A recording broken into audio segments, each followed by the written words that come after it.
A voz do povo não é a voz de Deus. Isso gerou uma certa inquietude no coração das pessoas. E alguém me questionou: olha, que negócio é esse? Porque a vida toda nós aprendemos que a voz do povo é a voz de Deus.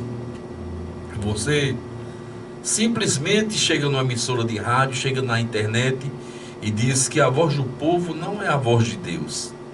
Então vamos ver isso à luz da Bíblia. Vamos ver se tem fundamento ou não.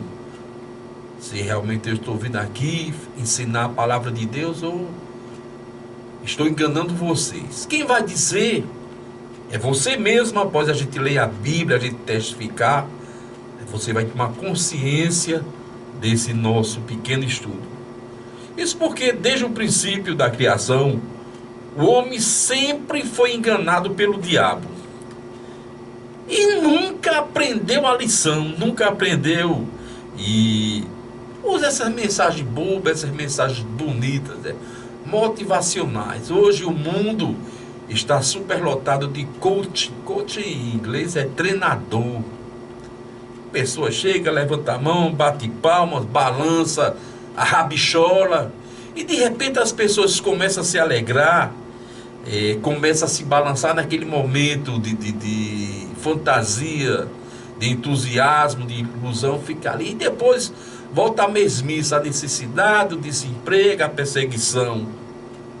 Mas quando a gente faz a narrativa da palavra de Deus, não precisa de animador de palco, não precisa de palhaço, não precisa de ninguém se balançando.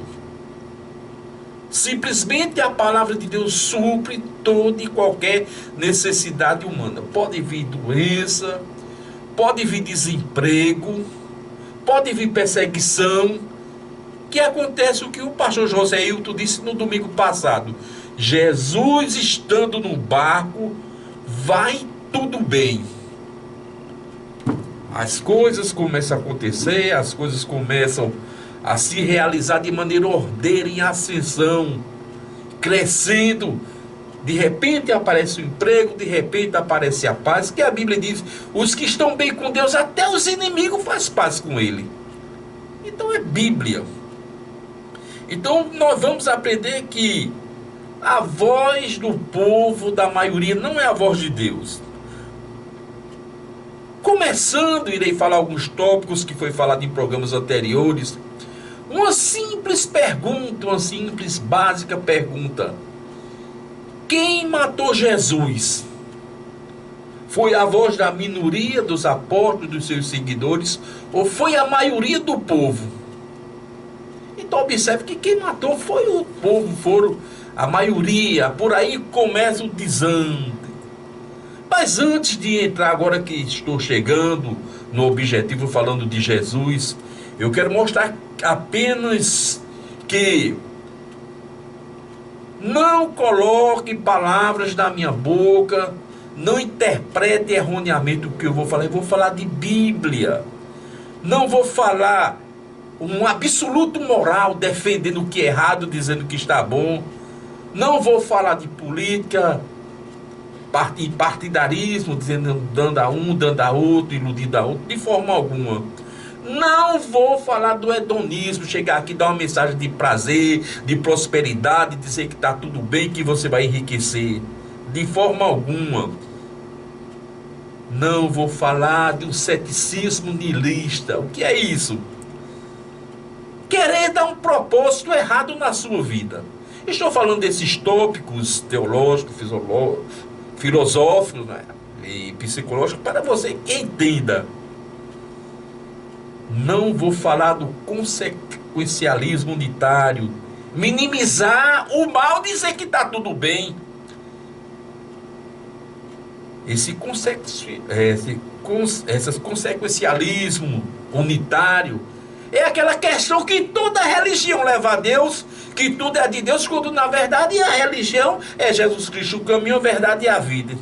Não quero usar disso aí para minimizar o mal, dizendo que é bom. Não vou falar de religião, estou saturado, o mundo está saturado de religiões. Não vou falar de idealismo.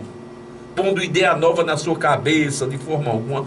Vou falar da Bíblia Sagrada, da Palavra de Deus. Então, agora começa a nossa viagem pela Palavra de Deus, mostrando que a maioria não quer dizer que está com Deus. Vamos lá, começando no Evangelho de Mateus, capítulo 27, versículo 17. Pilatos perguntou à multidão que ali havia se reunido: qual destes vocês querem que eu solte?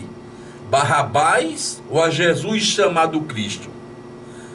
No capítulo de Mateus 27, 21 e 22 vem a resposta do versículo 17.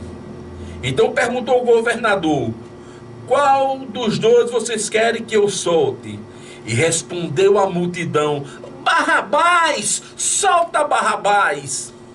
E perguntou Pilatos: que farei então com Jesus o Cristo?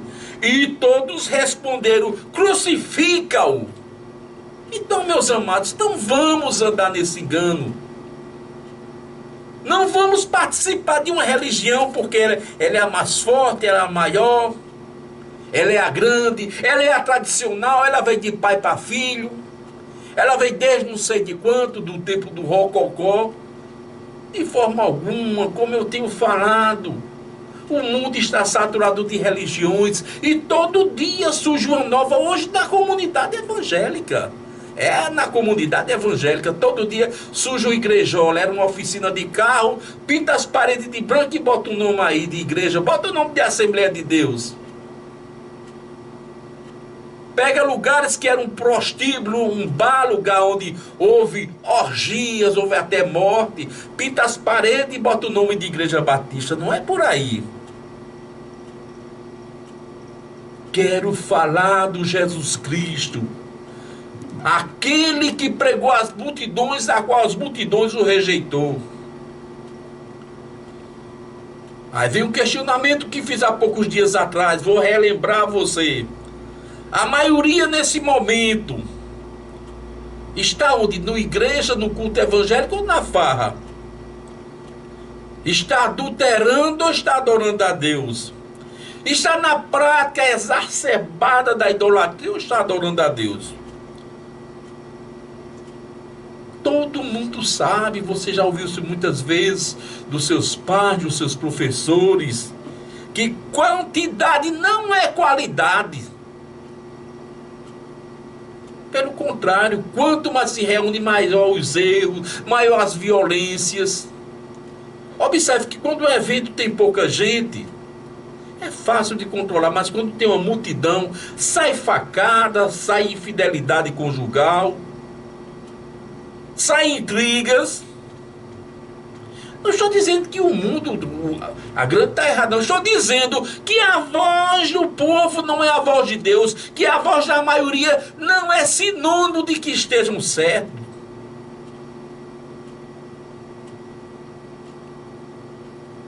Não quer dizer que está todo mundo certo, porque observe que a maioria, ou usar um termo agora, majoritário, grande número de pessoas vai para o inferno.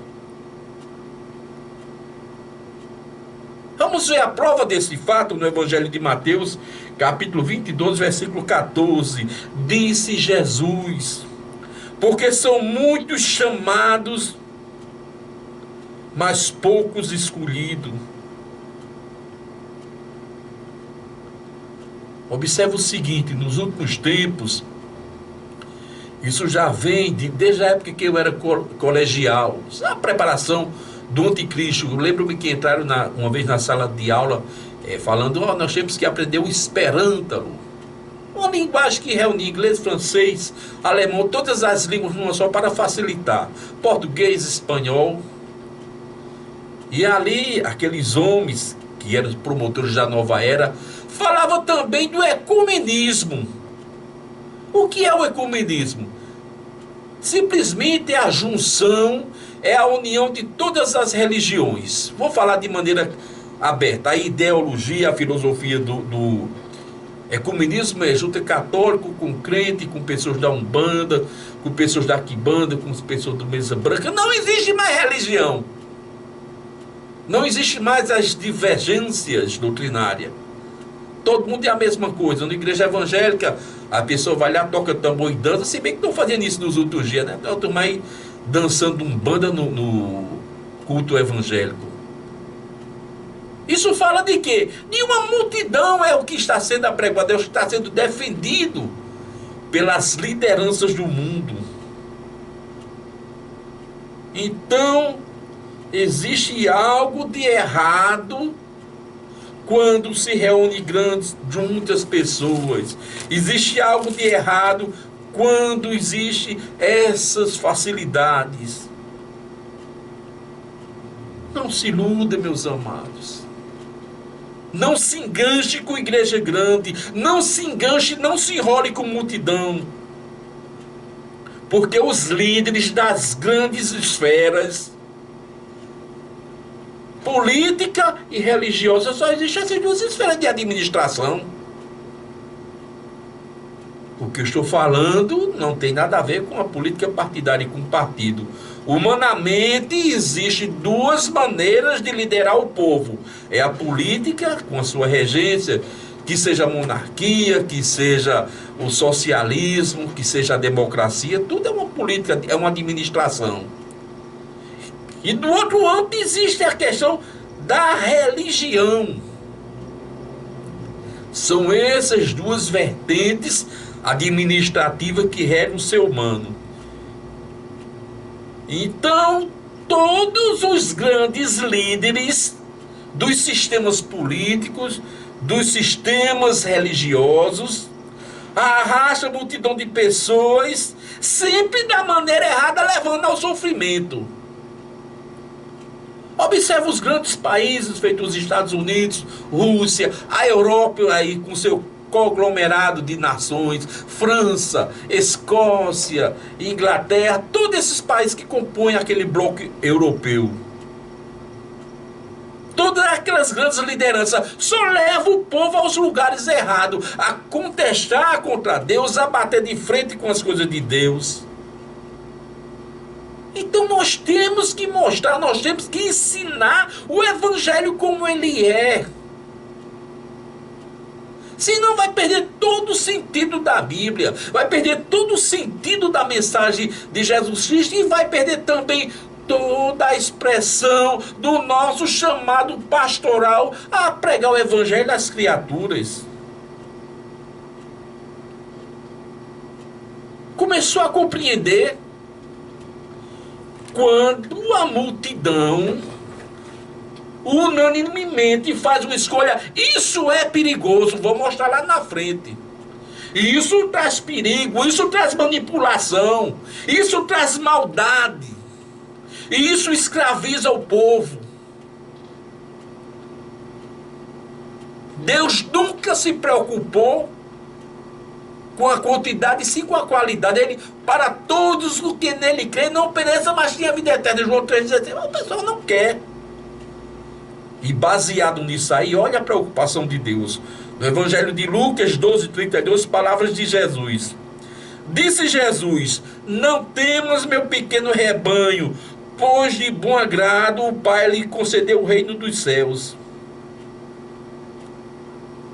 O Evangelho, a salvação, o sacrifício propiciatório foi para a multidão, foi para todos. Mas nós vemos aqui que após um processo, após uma demanda, Jesus Cristo disse: teme não, meu pequeno rebanho, deixa o povo lá. Eles não querem nada com a gente, eles não querem nada com Deus, não tema não, porque o Pai vos agradou. Agora eu duvido de odó, eu rodo o dedo, como diz o Matuto. Das grandes multidões poder dizer isso, dos grandes povos, das grandes raças, das lideranças humanas dizer isso, porque Deus nunca foi atraído pela maioria, porque nessa situação é que mora o perigo, nessa situação é que mora o pecado. O que eu quero dizer a você é que você até esse momento foi enganado, foi enganada. Até esse momento você foi levado pelo painel, pelo brilho humano. Eu lembro-me que no Antigo Testamento existia o governo de Deus chamado teofania. Deus falava com os profetas repassavam ao povo. Governo de Deus para o povo diretamente. Não havia julgamento errado, não havia maldade. Com Deus não há maldade. Nós é que nos castigamos com nossas atitudes, com a nossa desobediência. Ora, se tomar cachaça eu vou adoecer. Se fumar eu vou adoecer. Se roubar eu vou ser preso. Por que eu faço? Deus não faz isso com ninguém, não. Então o povo diz, só Samuel, a gente não quer essa história de Deus, não. Só a gente que fica com esse besterol. Eu estou traduzindo de uma maneira fácil. Só a gente fica com esse besterol. O profeta falando e a gente obedecendo. Não tem um homem lá na frente. E houve um diálogo de Deus com Samuel, o profeta. Ele disse, Samuel, fica calmo. Eles estão renunciando a mim, não é a tu, não. Vamos dar ali a ele Saul. Vamos dar um rei como as outras nações. Meus amados, e até hoje o mundo nunca mais parou. É o homem manipulando os seres humanos, é metendo na mão só eles que têm vantagem.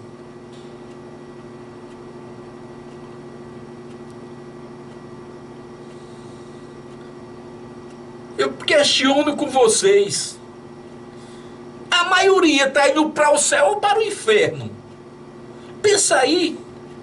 E você está com essa maioria ou a minoria? O que eu estou falando aqui, o que eu estou apregoando é de cunho bíblico, é de cunho teológico. Estou pregando a palavra de Deus, estou falando de Bíblia.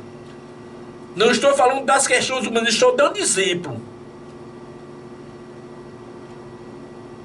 Agora, se a carapuça cair na sua cabecinha, se você tem culpa no cartório, se você acompanha as grandes tendências, o problema é seu. Porque o que tem levado ao inferno é a tendência da nova era. A tendência. A maioria vai para o céu ou para o inferno. Mateus capítulo 13, versículo 47 e 49. Graças a Deus, só quem diz, disse Jesus. Disse Jesus. Jesus disse, eu estou interpretando para você. Eu estou traduzindo. Eu estou servindo de tradutor, já que você não entende a Bíblia. Se você entendesse a Bíblia, não fazia o que faz. Se você compreendesse Deus, você não fazia o que faz. Então eu estou só como um mero tradutor, traduzindo. Mateus 13, 47 a 49. Disse Jesus, o reino de Deus é semelhante a uma rede lançada ao mar, que arrasta de toda sorte de peixe. E quando está cheia, os pescadores puxam para a praia, então assenta-se, ajunta-se os peixes bons em um cesto, e os demais jogam fora. E aí? E aí? Então é tempo de despertarmos e deixarmos de acreditar nas mentiras do diabo, nas facilidades. Muitas vezes eu digo uma coisa a vocês. Muitas vezes a gente vê um elemento, foi uma péssima pessoa em vida, extorquiu, bateu na esposa, esfolou os filhos, era mal pagador, era enrolão. Aí quando morre, se faz um ritual. Fulano está no céu, que Deus o tenha. Sabe por que faz isso? Galgando entradinha também. Porque se o camarada enrolava, batia, esfolava, extorquia, era ruim, entrou no céu, as pessoas estavam, não faça isso não, se ele entrou, eu entro também. Então, é aquela lei da boa vizinhança, eu vou botar ele no céu para poder ter direito também. E a coisa não funciona por aí. A coisa funciona da seguinte maneira. Evangelho de Mateus, capítulo 7, versículos 13 e 14. Disse Jesus, Entrai pela porta estreita, porque larga é a porta, espaçoso é o caminho que conduz à perdição. E muitos, não são poucos não, viu? E a multidão são os que entram por ela. Porque estreita é a porta e apertado é o caminho que leva à vida. E poucos, não é? Não a multidão, a Bíblia diz, e poucos há de encontrar.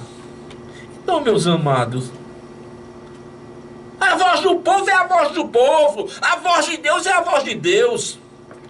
Deixa disso, deixa de enrolada, deixa de ser tolo. Vou usar uma linguagem basbaque, o que deixa de ser babaca. Traduzir. Isso não é pornografia, não. Estou falando da sua loucura espiritual.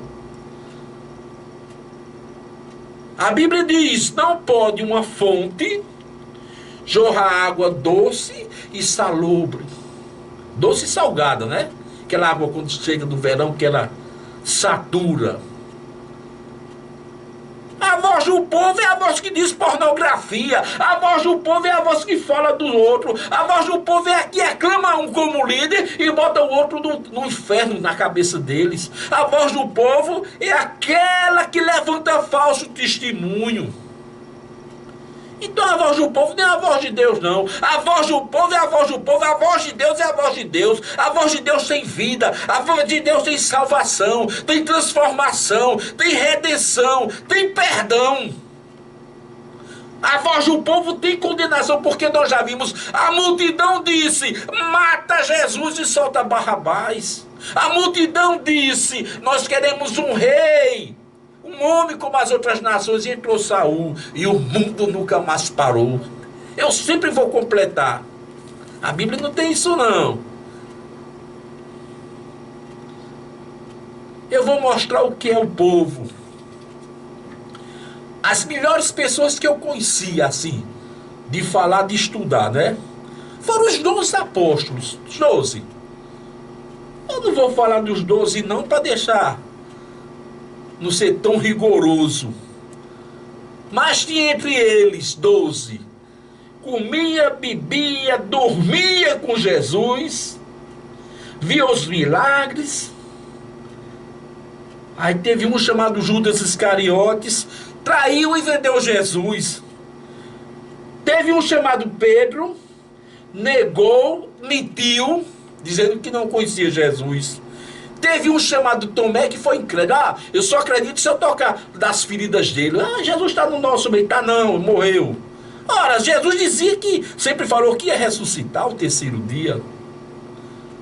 Teve um chamado Marcos, está lá do Evangelho de Marcos 14, 15, que na hora que Jesus foi preso, estava sem roupa, correu desnudo, enrolado no lençol. Olha aí, na sua casa, Marcos 14, versículo 51, 52, digo melhor. Teve Tiago, que foi tão violento como Pedro. Eu vou parar minha equação por aqui. Se eu for falar dos 12, não vai ser bom. Mas exatamente 41,6 daqueles que seguiram a Jesus fizeram maldade com ele. 58,4 não questionei, não quis mostrar os detalhes. Então o que eu quero dizer, essa história que a maioria está com você, deixa de ser tolo. Essa história que a maioria vai para o céu, deixa de ser tolo. As pessoas seguem as outras pelo que elas têm, não é porque elas são. E a psicologia ensina isso aí. Esse fenômeno chama-se efeito manada. Não é crítica não, é estudo. A maioria segue pelo que as pessoas têm. Não é porque pelo que são. Se as pessoas seguissem porque são, as pessoas seguiriam a Deus. Apesar que tudo é de Deus, mas Deus não fica dando aí de graça a um outro, você tem que lutar por causa do pecado original. A maioria segue outro ser humano. A maioria segue a tendência do pecado pelo que eles têm. Quando perde o poder, quando perde a graça, quando cai na mão da justiça que diz que não presta, aí todo mundo se afasta. A problema é com Jesus. Jesus não fez nada, Jesus era o próprio Deus. Quando Jesus caiu na malha da justiça, todo mundo correu, se esconde, feito um rato. Então a humanidade é como um rato, cega a multidão, mas na hora da necessidade, cada um procura seu lugarzinho e se esconde. E não é o que Deus quer para a sua eternidade, não é o que Deus pensa para a sua salvação. Deus quer o melhor para a sua vida, quer o melhor para a sua família. Então eu expliquei aqui, em versículos bíblicos, de maneira clara, não trouxe nenhum termo aqui, acadêmico, palavras difíceis, não. Falei de uma linguagem que você entende. Li os versículos, mostrei. Nem todo que diz Senhor, Senhor entrará no reino dos céus.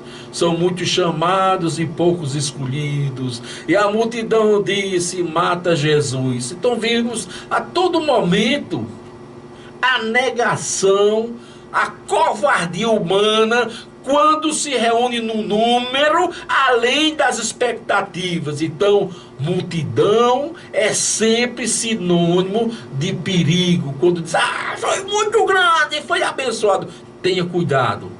Fique com a pulga atrás da orelha, que daqui a pouco tempo eu vou estar dizendo a você, no sentido bíblico. No sentido bíblico. Não quero saber de questões humanas, não quero saber das vertentes, das interpretações humanas, não. Quero saber da Bíblia. Para terminar, Apocalipse 21:8 diz o seguinte: quanto aos tímidos e aos incrédulos e aos abomináveis, aos homicidas, aos fornicários, aos feiticeiros, aos idólatras, onde está a multidão, a todos os mentirosos, a multidão é mentirosa, a sua parte será no lago que arde em enxofre. Essa é a segunda morte, inferno, né? A morte espiritual, a separação de Deus. Morte biológica, a primeira morte é a nossa separação da carne, porque a Bíblia diz, esta é a segunda morte, a separação eterna de Deus. Então tenha cuidado na segunda morte, porque é nela que mora o maior problema para as nossas vidas. Que o Senhor vos abençoe rica e abundantemente.